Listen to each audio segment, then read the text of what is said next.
Si në rastet paraprake, po edhe tani peshën më të madhe për të ecë përpara drejt zgjedhjes së formulës edhe për çështjen e presidentit është subjekti më i madh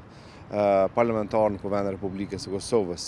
Është e vërtetë që kreu i lëvizjes vetëvendosje, konkretisht kryeministri i vendit,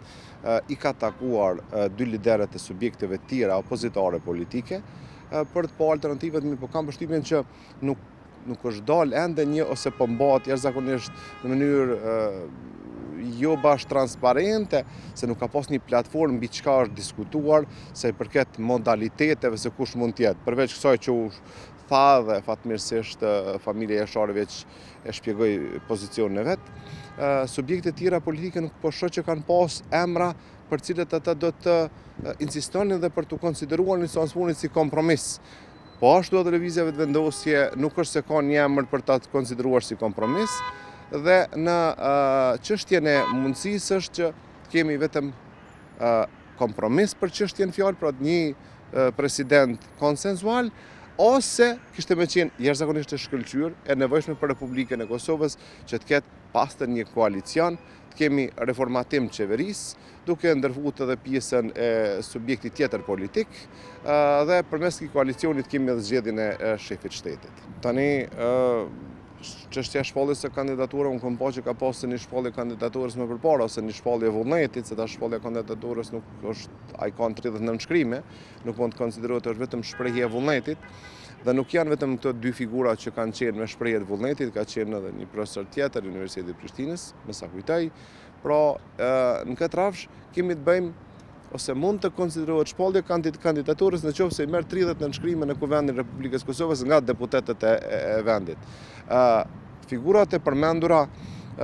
nuk është se ka ndonjë vullnet politik për t'i pas dhe nuk mund të konsiderohet në asnjë mënyrë ndonjëra prej tyre kompromis. Për presidentin aktuale nuk ka vullnet lëvizja vetëvendosje dhe kjo është jo gabim i mirë, po kjo është natyrshmëria e funksionimit të lëvizjes vetëvendosje, ku harron për një obligim moral e politik ndaj aleatit më të fuqishëm që e ka pas në vazhdimsi dhe, si më thonë, nuk është që ja dedikon energjinë dhe kjo është jashtëzakonisht gabim. Në anën tjetër, zotënjë Arsim Bajrami është profesor universitar, ka kohë që nuk është pjesë e Partisë Demokratike të Kosovës dhe periudhoj nuk shoh që Partia Demokratike e Kosovës ka në agjendë të interesit. Bile më shumë e ka lëvizja vetëvendosje, ndoshta si vullnet i treguar nga ana e tij kohëve të fundit për të pasur raporte se sa